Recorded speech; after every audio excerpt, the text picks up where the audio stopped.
This is the 2022 Ford Bronco base model. This is one of the cheapest purpose-built off-roaders you can buy on the market right now, if you can get it for MSRP. And we're gonna build this one up to see if it's better to buy the base model and build it up versus buying a higher option trim with all the little options and things like that. Now, there's a lot of flavors of the 2022 Bronco. There's 8 specific models, from the base, the Big Bend, the Black Diamond, the Outer Banks, the Badlands, the Wild Track, the Everglades Edition, and the Raptor that we're rating for. Other than the Everglades and the Raptor, all the other Bronco trims can be optioned between the 2-door and the 4-door. I have the 2-door base model, which is essentially the cheapest. The 4-door adds an extra premium on top. Now, going into the options of mine, the only option I have is the automatic transmission and the wireless keypad. Crazy thing is, the automatic transmission is actually more money than the manual. I would have thought that since the manual is more of a hardcore enthusiast transmission for an off-roader, they would have a premium on it, but essentially the 10-speed is more expensive, so they have to add that into the cost. Now let's jump into the drivetrain and performance of this peasant Bronco.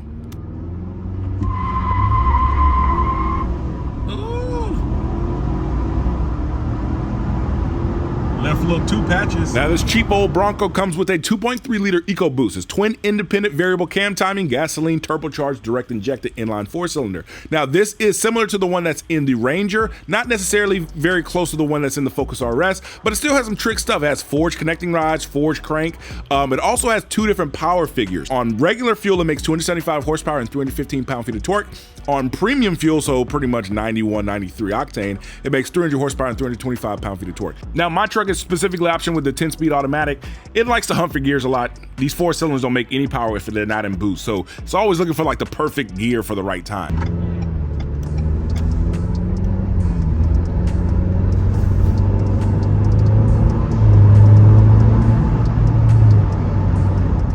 Now, all Broncos come standard with 4-wheel drive. This one has the Advantech 190 front suspension and Dana 44s in the rear with 373 gears, open dip. Now, if you ever plan on towing with the Bronco, the base model actually has one of the highest towing ratings, and it doesn't differ between 2-door and 4-door. They're both 3,500 pound maximum tow rating. Now, the interior styling is pretty nice. Maybe I'm just so used to driving shit boxes all day, but this has a digital cluster with the analog speedo. Then you have Sync 4.0 and the smaller screen. There's a bigger screen you can get, and on the Bronco Raptor, you have a full digital screen for the driver with all the driver information and things. Now, there's a lot of information you can look at through the center screen. You can look at boost pressure, all your engine parameters. You can look at the pitch and yaw. I know I'm using aeronautic terms.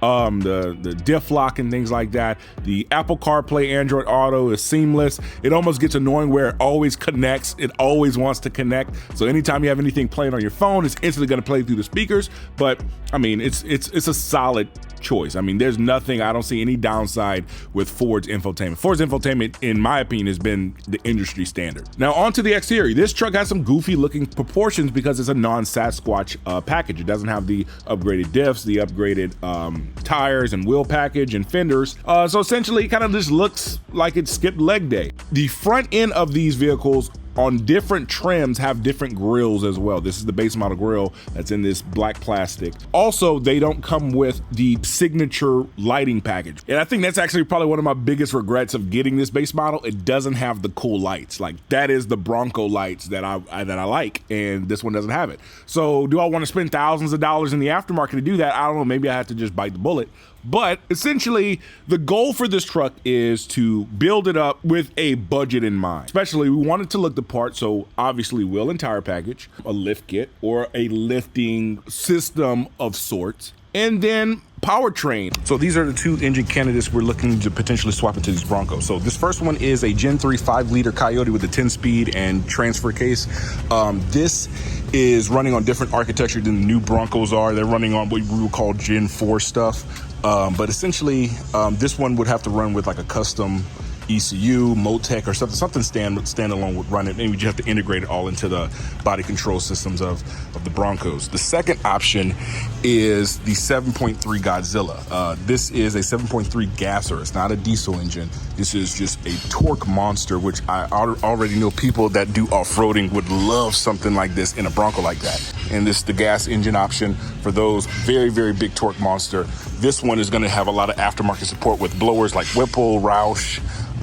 If you want to make 1,000 horsepower with one, this is probably going to be the best engine to do it. You can probably do it on the stock internals. But this is really the engine options we have right now that we're looking to potentially swap and still explore the 2.3 turbo and the 2.7 turbo once they start to crack these ECUs. So you got a 5-liter and a 7.3. This is something that we're just going to take this as a blank canvas and just build the absolute shit out of it. So stay tuned. This is episode 1. So I just want to give you guys just a good baseline and background of how the vehicle sits right now. So as we do upgrades, we could see the pros and cons for it, and we really can dive more deep into the information of this vehicle. So subscribe, and we're gonna have some more videos on these things pumping out very, very soon. So stay tuned.